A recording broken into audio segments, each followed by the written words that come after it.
Debemos tener cuidado, confiarnos de información o consejos que ofrezcan las celebridades, los atletas destacados o las fuentes anónimas de Internet. La pericia en un campo no se debe tomar como pericia sobre la verdad en otros temas. La revelación moderna define la verdad como el conocimiento de las cosas que son, como eran y como han de ser. Esa es la definición perfecta para el plan de salvación y la familia, una proclamación para el mundo. Vivimos en una época de información ampliamente expandida y diseminada, pero no toda esa información es verdadera. Debemos ser prudentes al buscar la verdad y elegir fuentes para realizar esa búsqueda.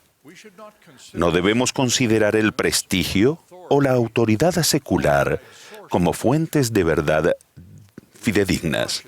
Debemos tener cuidado, confiarnos de información o consejos que ofrezcan las celebridades, los atletas destacados o las fuentes anónimas de Internet.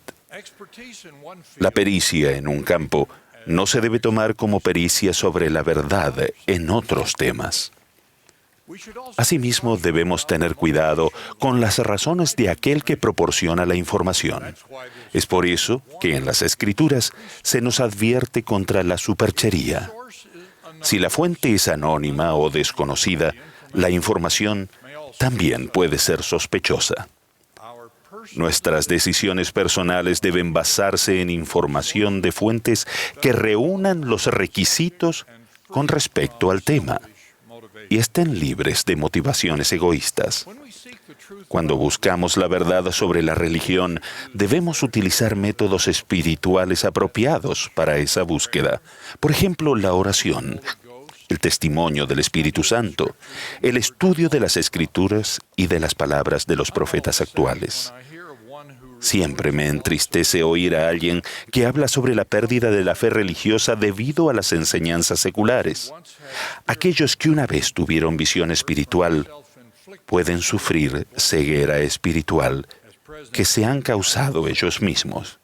Y como dijo el presidente Henry B. Eyring, su problema no reside en lo que creen que ven, sino en lo que no pueden ver. Los métodos de la ciencia nos llevan a lo que llamamos verdad científica, pero la verdad científica no es la totalidad de la vida. Aquellos que no aprenden por el estudio como por la fe, limitan su comprensión de la verdad a lo que pueden verificar por medios científicos. Eso pone límites artificiales en su búsqueda de la verdad. El presidente James E. Faust dijo: los que han sido bautizados ponen sus almas en peligro al buscar irreflexivamente solo la fuente secular de conocimiento. Creemos que la Iglesia de Jesucristo de los Santos de los Últimos Días tiene la plenitud del Evangelio de Cristo y que el Evangelio es la esencia de la verdad y la luz eterna.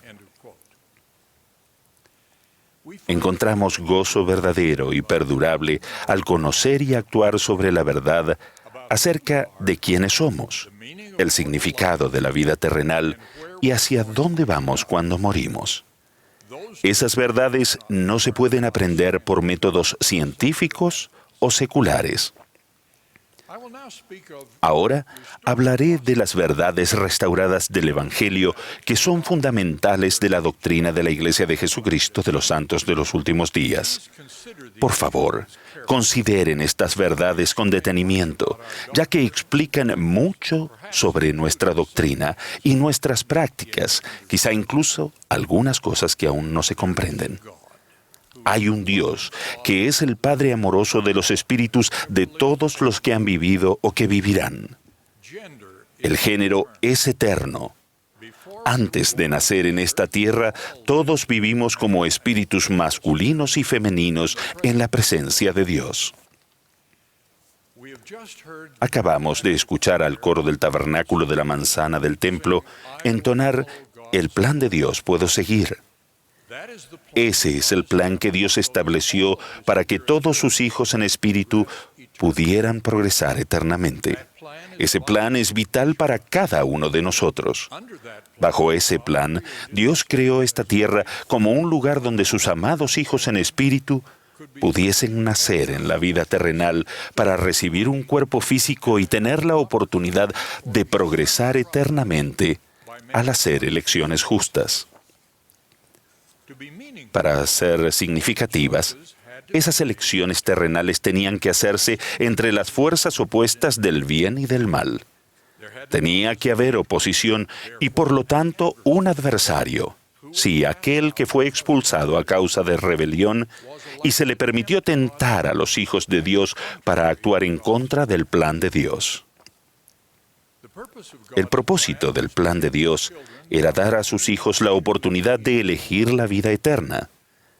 Eso solo se podría lograr mediante la experiencia terrenal y después de la muerte, mediante el crecimiento postterrenal en el mundo de los espíritus.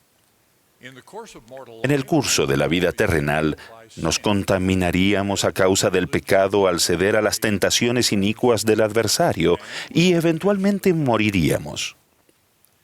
Aceptamos esos retos confiando en la seguridad que el plan de Dios, nuestro Padre, proporcionaría un Salvador, su Hijo unigénito. Él nos rescataría mediante una resurrección universal a una vida personificada después de la muerte. El Salvador también proporcionaría una expiación para pagar el precio de todos, para ser limpios del pecado, según las condiciones que Él prescribió. Esas condiciones incluían la fe en Cristo, el arrepentimiento, el bautismo, el don del Espíritu Santo y otras ordenanzas realizadas por la autoridad del sacerdocio. El gran plan de felicidad de Dios proporciona un equilibrio perfecto entre la justicia eterna y la misericordia que podemos obtener mediante la expiación de Jesucristo. También permite que seamos transformados en nuevas criaturas en Cristo. Un Dios amoroso nos tiende la mano a cada uno de nosotros. Sabemos que por medio de su amor y por la expiación de su Hijo unigénito, toda la humanidad puede ser salva mediante la obediencia a las leyes y ordenanzas de su Evangelio. La Iglesia de Jesucristo de los Santos de los Últimos Días se conoce apropiadamente como la Iglesia centrada en la familia, pero lo que no se entiende bien es que el centrarnos en la familia va más allá de las relaciones en esta vida mortal. Las relaciones eternas también son fundamentales para nuestra teología. La familia es ordenada por Dios. Bajo el gran plan de nuestro amoroso Creador, la misión de su Iglesia restaurada es ayudar a los hijos de Dios a alcanzar la bendición divina de la exaltación en el reino celestial, la cual solo se puede lograr por medio de un matrimonio eterno entre un hombre y una mujer.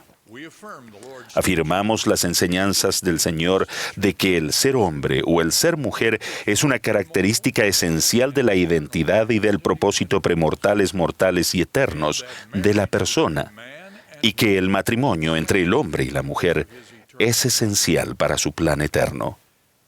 Por último, el amor de Dios es tan grande que, con excepción de los pocos que deliberadamente se convierten en hijos de perdición, Él ha provisto un destino de gloria para todos sus hijos. Todos sus hijos, incluyendo a quienes ya fallecieron. Realizamos ordenanzas por ellos como sus representantes en nuestros templos.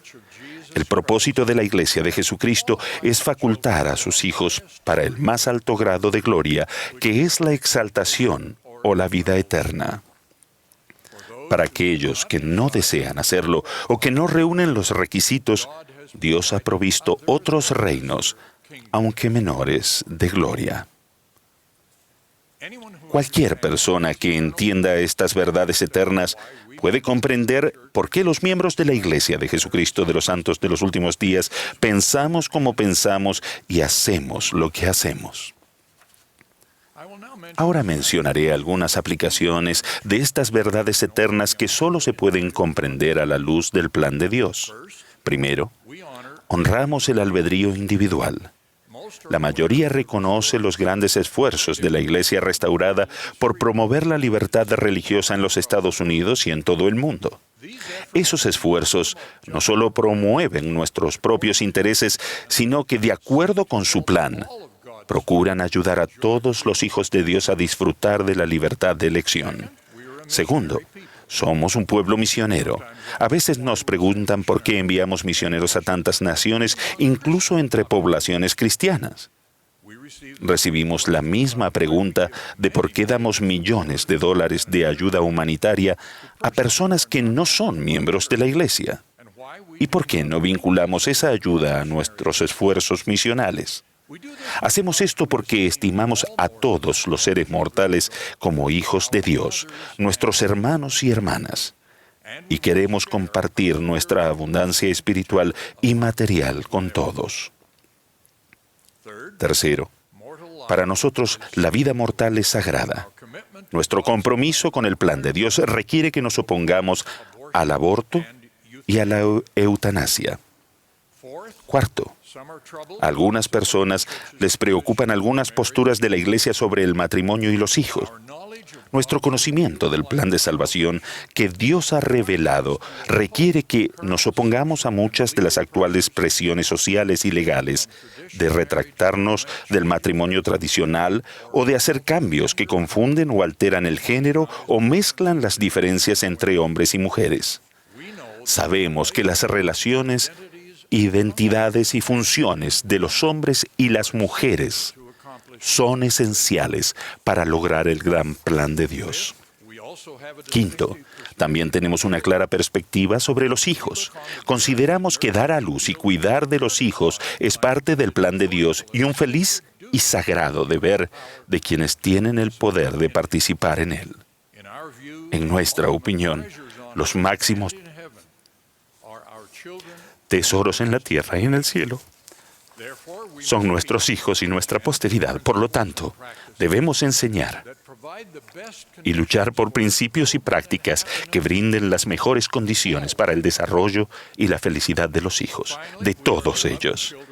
Y finalmente, somos hijos amados de un Padre Celestial que nos ha enseñado que la masculinidad y la feminidad, el matrimonio entre el hombre y la mujer y dar a luz y criar a los hijos son esenciales para su gran plan de felicidad. Nuestra postura con respecto a esos principios básicos a veces provoca oposición a la Iglesia y consideramos que eso es inevitable. La oposición es parte del plan y la oposición más vigorosa de Satanás, el adversario, se dirige a lo que es más importante para el plan de Dios. Él pretende destruir la obra de Dios. Sus métodos principales son desacreditar al Salvador y su autoridad divina, eliminar los efectos de la expiación de Jesucristo, desalentar el arrepentimiento, falsificar la revelación y contradecir la responsabilidad individual. También procura confundir el género, distorsionar el matrimonio y desalentar la maternidad, especialmente por parte de padres que crían hijos en la verdad. La obra del Señor avanza a pesar de la oposición organizada y constante que afrontamos. A medida que luchamos por practicar las enseñanzas de la Iglesia de Jesucristo, de los santos de los últimos días. Para aquellos que vacilan bajo esa oposición, propongo estas sugerencias. Recuerden el principio del arrepentimiento que se logró por el poder de la expiación de Jesucristo. Como exhortó el elder Neal A. Maxwell, no se encuentren entre los que preferirían cambiar la Iglesia que cambiarse a sí mismos. Y como instó el elder Jeffrey R. Holland, aférrense al conocimiento que ya tienen y manténganse firmes hasta que reciban más conocimiento. En esta Iglesia lo que sabemos siempre prevalecerá sobre lo que no sabemos. Ejerciten fe en el Señor Jesucristo, que es el primer principio del Evangelio.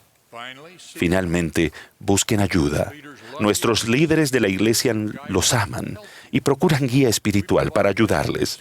Ofrecemos muchos recursos como los que se encuentran en lds.org y otras ayudas para el estudio del Evangelio en el hogar. Y ahora tenemos hermanos y hermanas ministrantes que han sido llamados para brindar ayuda amorosa Búsquenlos y escúchenlos. Nuestro amoroso Padre Celestial quiere que tengamos el gozo que es el propósito de nuestra creación. Ese gozoso destino de la vida eterna que podemos obtener al avanzar a lo largo de nuestro camino está de acuerdo con lo que el presidente Russell M. Nelson, nuestro presidente, con frecuencia llama el camino de los convenios. Esto es lo que él dijo en su primer mensaje como presidente de la Iglesia. Manténganse en el camino de los convenios. Su compromiso de seguir al Salvador al hacer convenios con él y luego guardar esos convenios abrirá puertas a toda bendición y privilegio espiritual que están al alcance de todos los hombres, mujeres y niños en todas partes. Solamente y solemnemente testifico que las cosas que he dicho son verdad y son posibles por las enseñanzas y la expiación de Jesucristo, quien lo hace todo posible bajo el gran plan de Dios, nuestro Padre eterno. En el nombre de Jesucristo. Amén.